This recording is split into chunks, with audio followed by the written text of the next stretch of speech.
آداب دوستو، امید کرتے ہیں آپ سب خیریت سے ہوں گے۔ دوستو، آج کی ویڈیو میں ہم حکمرانوں کے خلاف دنیا کے مشہور مقدموں کے بارے میں بات کریں گے۔ مولانا ابوالکلام آزاد نے کہا تھا کہ آج تک دنیا کی سب سے زیادہ زیادتیاں اور ظلم عدالتوں کے کٹہروں میں ہوئے ہیں، اور انہوں نے ملزم کی حیثیت سے ایک عدالت کو خطاب کرتے ہوئے جج کو کہا، تم اپنا کام کرو، ہم اپنا کام کر رہے ہیں، اور تاریخ کو اپنا فیصلہ خود لکھنے دو۔ تاریخ گواہ ہے کہ انگریز کی حکومت غائب ہو گئی اور ان ججوں کے نام بھی مٹ گئے، مگر ان کی عدالتوں میں ملزم کی حیثیت سے پیش ہونے والے تاریخ میں انمٹ سنگ میل کی حیثیت سے آج بھی زندہ جاوید تھے۔ تاریخ میں حضرت عیسیٰ ابن مریم علیہ السلام پہلے ملزم تھے جنہیں ایک رومن عدالت نے یک طرفہ فیصلے کے تحت سزائے موت دی۔ عدالت، اس کے جج، جیوری کے ارکان اور دعوے کرنے والے سب مٹ گئے ہیں، مگر حضرت عیسیٰ علیہ السلام کا نام آج بھی لوح محفوظ پر چمک رہا ہے۔ دوستو، تاریخ کے مطابق ایک مقدمہ یونان کی عدالت میں پیش ہوا جس میں سقراط پر کچھ الزامات عائد کیے گئے۔ سقراط کا دعویٰ تھا کہ وہ معاشرے کی اصلاح کر رہے ہیں اور نئی نسل کو نئی تعلیم اور نئے عہد کے تقاضوں سے ہم آہنگ ہونے کا علم سکھا رہے ہیں، مگر اس وقت معاشرے کے با اختیار بڑے لوگوں کو سقراط کی تعلیم، ان کے فلسفہ اور علوم کی ترویج سے سخت اختلاف تھا، اور انہیں کہا گیا کہ وہ سزائے موت کے حقدار ہے، معافی مانگ لے یا زہر کا پیالہ پی کر موت کی نیند سو جائے۔ سقراط کے دوست احباب اور شاگردوں نے انہیں مشورہ دیا کہ وہ معافی مانگ لے تاکہ وہ اپنے احباب کے درمیان موجود تو رہے، مگر سقراط نے کہا کہ وہ زہر کا پیالہ پی کر بظاہر مر جائیں گے، مگر تاریخ کے صفحات میں وہ ہمیشہ اپنے نظریات و خیالات کے حوالے سے زندہ جاوید رہیں گے، اور ان کا یہ فیصلہ غلط نہ تھا۔ دوستو، دنیا کے مشہور مقدمات میں ایک مقدمہ برطانیہ کے بادشاہ ایڈورڈ ہفتم پر برطانوی پارلیمنٹ میں چلایا گیا کہ انہیں ایک بیوہ خاتون سے عشق ہو گیا تھا اور وہ اس سے شادی کرنا چاہتے تھے۔ برطانوی روایات اور رائج رسومات کے تحت بادشاہ کسی بیوہ خاتون سے شادی نہیں کر سکتا تھا۔ برطانوی پارلیمنٹ نے بادشاہ کو مجبور کیا کہ وہ ایسی سلطنت کے بادشاہ ہے جس پر سورج غروب نہیں ہوتا، اور اس وقت دنیا میں برطانوی اقتدار نصف انہار پر تھا، اس لیے وہ تاج برطانیہ کے ساتھ وابستہ روایات کا احترام کرتے ہوئے اپنے عشق کا باب بند کر دے، مگر ایڈورڈ ہفتم نے تاج برطانیہ سے محرومی قبول کرتے ہوئے بادشاہ کا عہدہ چھوڑ دیا اور اپنی محبوبہ سے شادی کر لی۔ ان کے مقدمے کی کارروائی اور ان کے فیصلے کو ساری دنیا میں وسیع پیمانے پر پڑھایا اور سنایا گیا۔ لوگوں کے لیے یہ بہت دلچسپی کا باعث تھا اور آج بھی اس واقعے کو ایک خصوصی اہمیت حاصل ہے۔ دوستو، 1962 میں بھی ترکی کے ایک سیاسی رہنما اور سابق وزیر اعظم مسٹر عدنان پر طویل مقدمہ چلایا گیا جس کی مکمل تفصیلات پوری دنیا میں اشاعت پذیر ہوتی رہی۔ بالآخر مسٹر عدنان مندریس کو سزائے موت دے دی گئی۔ ان پر ان کے اپنے ملک کے اندر مختلف الزامات کے تحت مقدمہ چلایا گیا تھا۔ دنیا میں آج ان کے الزامات اور ججوں کے نام اور فیصلہ سب مٹ چکے ہیں، مگر عدنان مندریس کا نام ہمیشہ زندہ رہے گا۔ دوستو، بھارت کی مقبول ترین وزیر اعظم مسز اندرا گاندھی نے جب بھارت میں ایمرجنسی کا نفاذ کیا تو بھارت میں ان کے خلاف شدید احتجاج کی لہر دوڑ گئی اور عام انتخابات میں وہ بری طرح ہار گئی۔ تقریباً 16 برس وزیر اعظم رہنے والی اندرا گاندھی پر 1978 میں اس سلسلے میں ایک عام مجسٹریٹ کی عدالت میں مقدمہ چلایا گیا جس کی تفصیلات دنیا بھر کے اخبارات میں رپورٹ ہوتی رہی، اور اس مجسٹریٹ نے انہیں جمہوری حقوق غصب کرنے کے الزام میں سزائے قید دی۔ ساری دنیا میں اس مقدمے کی کارروائی کو دلچسپی سے پڑھایا گیا۔ اندرا گاندھی چند روز جیل میں رہ کر ضمانت پر رہا ہو گئی اور اس کی 2-2.5 سال بعد پھر وزیر اعظم بن گئی۔ دوستو، 4 اپریل 1979 کو پاکستان کے سابق صدر، وزیر اعظم اور پہلے civil chief martial administrator Zulfikar Ali Bhutto کو پھانسی دے دی گئی۔ اس وقت کے مارشل لا حکومت کی طرف سے ایک پرانی FIR جو نواب محمد احمد خان کے قتل کے سلسلے میں لکھی گئی تھی، اس کے سلسلے میں لاہور ہائی کورٹ میں مقدمہ چلایا گیا کہ وزیر اعظم کی حیثیت سے ذوالفقار علی بھٹو نے اپنی پارٹی کے ایک MNA احمد رضا قصوری کو قتل کرانے کے لیے فیڈرل سیکیورٹی فورس کے اعلیٰ حکام کے ساتھ سازش کی۔ اور لاہور شادمان کالونی میں ایک شادی کی محفل سے جب احمد رضا قصوری MNA اپنے والد اور دیگر اہل خانہ کے ساتھ نکلے تو FSF کے اہلکاروں نے ان پر فائرنگ کی، جس میں احمد رضا قصوری تو بچ گئے مگر ان کے والد اس فائرنگ کے زد میں آ گئے اور موقع پر ہی جاں بحق ہو گئے۔ احمد رضا قصوری جو پیشے کے اعتبار سے وکیل اور قومی اسمبلی کے رکن تھے، انہوں نے تھانہ اچرا میں پرچہ درج کرایا کہ ان پر قاتلانہ حملہ وزیر اعظم کی ہدایت پر کیا گیا، جس میں ان کے والد ہلاک ہو گئے۔ اس میں سے کچھ مزید افراد کے نام بھی تھے۔ یہ پرچہ درج کر کے پولیس نے FIR سیل کر دی اور جب بھٹو وزیر اعظم نہ رہے اور ان کی پیپلز پارٹی کی حکومت ختم ہو گئی اور ملک میں جنرل ضیاء الحق نے مارشل لا نافذ کر دیا، اس وقت اس مقدمے کی بازگشت سنی گئی اور ابتدائی تحقیق و تفتیش کے بعد یہ مقدمہ لاہور ہائی کورٹ کے 5 ججوں پر مشتمل فل بینچ کے سامنے پیش ہوا۔ روٹین کے مطابق یہ مقدمہ مجسٹریٹ کی عدالت سے سیشن کورٹ میں آنا چاہیے تھا، مگر ہائی کورٹ کو یہ اختیار حاصل ہے کہ وہ کسی بھی غیر معمولی مقدمے کا سیشن ٹرائل خود سن سکتی ہے۔ اس لیے ہائی کورٹ کے قائم مقام چیف جسٹس مولوی مشتاق حسین نے اپنی سربراہی میں فل بینچ تشکیل دے کر اس کی سماعت کا فیصلہ کیا۔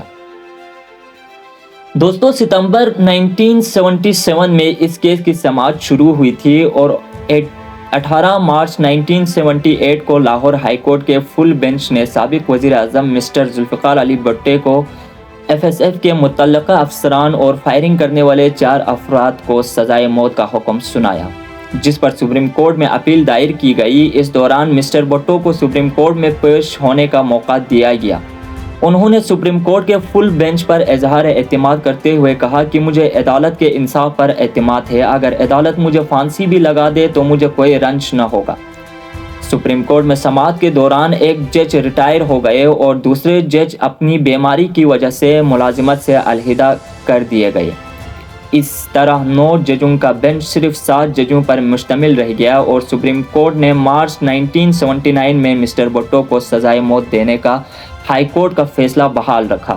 اس سے سپریم کورٹ کے 3 فاضل ججوں نے اختلاف کرتے ہوئے مسٹر بھٹو کو بری کرنے کا حکم دیا، جبکہ 4 ججوں نے سزائے موت بحال رکھی۔ سزائے موت دینے والے 4 ججوں کا تعلق پنجاب سے تھا، جبکہ رہائی کا فیصلے دینے والے 2 جج سندھ اور 1 جج پشاور سے تعلق رکھتے تھے۔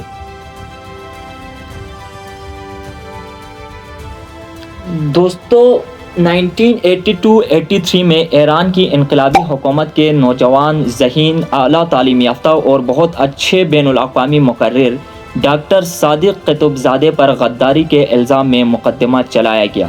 ڈاکٹر صادق قطب زادہ طویل عرصے تک امام خمینی کے ساتھ فرانس میں مقیم رہے۔ ان کے خصوصی شاگرد کے طور پر جانے جاتے اور ان کے ترجمان کی حیثیت سے کام کرتے رہے تھے۔ یکایک ان کے خلاف مقدمہ شروع ہوا اور کہا گیا کہ وہ امریکی CIA کے ایجنٹ ہیں۔ ان پر طویل مقدمہ چلایا گیا جو ایران کی ایک انقلابی عدالت کے سامنے پیش تھا۔ صادق قطب زادہ کے خلاف چلنے والے اس مقدمے کی مکمل کارروائی ساری دنیا کے اخبارات میں شائع ہوتی رہی۔ صادق کو بچانے کے لیے دنیا بھر کی حکومتوں نے ایرانی حکومت سے اپیل کی، مگر انقلابی عدالت کے حکم پر انہیں گولی مار دی گئی۔ دوستو، اس زمانے میں ایران کی انقلابی حکومت نے ایران کے سابق وزیر اعظم امیر عباس پر غداری کے الزام میں مقدمہ چلایا گیا۔ امیر عباس تقریباً 25 برس تک شاہ ایران کی کابینہ میں وزیر تعلیم اور دیگر محکموں کے وزیر کی حیثیت سے کام کرنے کے بعد 12 برس تک وزیر اعظم کے عہدے پر فائز رہے۔ امیر عباس کے بارے میں بتایا جاتا ہے کہ وہ تہران یونیورسٹی میں عالمی تعلقات اور سیاسیات کے پروفیسر تھے۔ وزیر اعظم کی حیثیت سے بھی جب وہ تہران میں موجود ہوتے، یونیورسٹی میں اپنے طلباء کو پڑھانے کے لیے ضرور جاتے۔ ان کے بارے میں ایرانی حلقوں کا کہنا تھا کہ وہ ایک بہت ہی صاف ستھرے کردار کے انسان تھے۔ اعلیٰ تعلیم کے فروغ کے لیے انہوں نے ایرانی عوام کی بے پناہ خدمات سر انجام دی اور شاہ ایران کے زمانے میں انہوں نے پوری کوشش کی کہ ایران میں تعلیم عام ہو اور ہر شخص کو کوئی سرمایہ خرچ کیے بغیر محنت سے تعلیم حاصل کرنے کے مواقع دی۔ آج بھی ایران میں تعلیم کا اعلیٰ معیار اور خواندگی کا معیار انہی کی محنتوں کا نتیجہ ہے۔ امیر عباس پر انقلابی حکومت کو صرف یہی اعتراض تھا کہ وہ انقلاب مخالف قوتوں کے ساتھ چمٹ کر انقلاب کے مخالفت کرتے رہے ہیں۔ دنیا بھر میں امیر عباس کے خلاف مقدمے کی کارروائی چھپتی رہی اور دنیا کے ممتاز رہنماؤں نے ان کی سزائے موت کے خلاف رحم کی اپیلیں پیش کی، مگر ایرانی حکومت نے امیر عباس کو سزائے موت دینے کے فیصلے پر عمل کرا لیا اور اس طرح ایک صاحب علم شخصیت مر گئی، مگر دنیا بھر کے صاحب علم اور تاریخ کے صفحات پر زندہ لوگوں کی فہرست میں ان کا نام زندہ رہے گا۔ دوستو، 1997 میں امریکی صدر بل کلنٹن کے بارے میں انکشاف ہوا کہ انہوں نے وائٹ ہاؤس کے ایک ملازمہ مونیکا لینوسکی، جو کہ ایک نہایت ہی خوبصورت یہودی نوجوان لڑکی تھی، ان کے ساتھ تعلقات استوار کر رکھے ہیں اور وہ اسے تحفے تحائف بھی دیتے رہتے تھے اور دونوں وائٹ ہاؤس کے دفاتر میں ہی یہ رنگ رلیاں مناتے رہے ہیں۔ یوں ہی اس سلسلے میں مختلف حلقوں سے بیانات اور الزامات کا سلسلہ شروع ہوا۔ مونیکا کو وائٹ ہاؤس کی ملازمت سے فارغ کر دیا گیا۔ اس سکینڈل کا جب امریکی اخبارات میں شور و غل بہت زیادہ ہونے لگا تو امریکی محکمہ قانون نے اس سلسلے میں ایک وکیل کو ایک خصوصی عدالت کا جج مقرر کر کے اس مقدمے کو اس کے حوالے کر دیا۔ اس عدالت نے ایک خصوصی پروسیکیوٹر کو اس مقدمے کی چھان بین اور شہادتیں اکٹھی کرنے پر مامور کر دیا اور اس مقدمے کی سماعت شروع کر دی۔ یہ مقدمہ بلا شبہ اس صدی کا منفرد اور عجیب و غریب مقدمہ تھا، جس نے امریکہ اور مغربی ممالک میں پرورش پانے والی نئی تہذیب و معاشرت کا رہا سہا پردہ بھی چاک کر دیا۔ امریکی سوسائٹی کے بااختیار لوگ، خصوصاً امریکی صدر کا ادارہ، اپنی بدعمالیوں سمیت بے نقاب ہو گیا اور وکلاء نے یہ ثابت کر دیا کہ امریکی صدر بل کلنٹن اس خاتون کے ساتھ بدمستیوں میں ملوث رہے ہیں۔ اس مقدمے کے کئی پہلو ہیں، جن میں سے سب سے متاثر کن پہلو یہ ہے کہ امریکی سوسائٹی اخلاقی لحاظ سے بے شک بہت زیادہ تنزلی کا شکار ہے اور بڑے سے بڑے امریکی لیڈر کا بھی کوئی اخلاقی معیار نہیں ہے۔ مگر دوستو، اس کے ساتھ ہی اس کارروائی سے یہ ثابت ہو گیا کہ امریکی سوسائٹی اس وقت اگر پوری دنیا پر حکومت کر رہی ہے تو اس کی اصل وجہ یہ ہے کہ وہاں انصاف کا عمل بڑا طاقتور ہے۔ یہ لوگ اپنی بدمعاشی اور بددیانتی کے باوجود اپنے اندر کچھ حد تک احتساب کے عمل کو آزاد اور بہت طاقتور رکھے ہوئے ہیں۔ اس کا عملی مظاہرہ اس طرح بھی ہوا کہ امریکی صدر بل کلنٹن کو اس عارضی عدالت کے سربراہ نے جب عدالت میں طلب کیا تو صدر کلنٹن اپنے وکیل کے ساتھ خود عدالت میں پیش ہوئے۔ ان پر 2 روز تک 6-7 گھنٹے طویل جرح کیے گئی، جس میں انہوں نے اعتراف کیا کہ مونیکا کے ساتھ ان کے مراسم تھے۔ انہوں نے عدالت اور امریکی عوام سے معافی طلب کی کہ انہوں نے ابتدا میں گھبراہٹ کی وجہ سے اس کا اعتراف نہ کیا۔ صدر کلنٹن کے اس اعتراف جرم کے ساتھ امریکی عوام کی طرف سے انہیں یہ اعتراف کر دینے پر معاف کر دیا گیا۔ صدر کلنٹن نے ٹیلی ویژن پر اور اخبارات کے ذریعے عوام سے معافی مانگی۔ دوستو، 1998 میں ملیشیا کے مایہ-ناز ماہر معاشیات ڈاکٹر انور ابراہیم کو نہ صرف گرفتار کر لیا گیا اور ان پر کچھ اخلاقی اور معاشی بدعنوانیوں کے الزامات کے تحت مقدمہ چلایا گیا۔ ان کے خلاف مقدمے کی کارروائی میں ساری دنیا کے ذرائع ابلاغ نے غیر معمولی دلچسپی کا مظاہرہ کیا ہے اور اب تک ڈاکٹر انور ابراہیم کے بارے میں دنیا بھر میں اتنا کچھ چھپ چکا ہے کہ اس سے کئی کتابیں مرتب ہو سکتی ہے اور اس سے یہ بات ثابت ہو گئی کہ ڈاکٹر انور ابراہیم کی زندگی اور سزا کے ایک ایک لمحہ پر پوری دنیا کی نظریں بندھی ہوئی تھی اور ان سے کوئی زیادتی نہیں ہو سکتی۔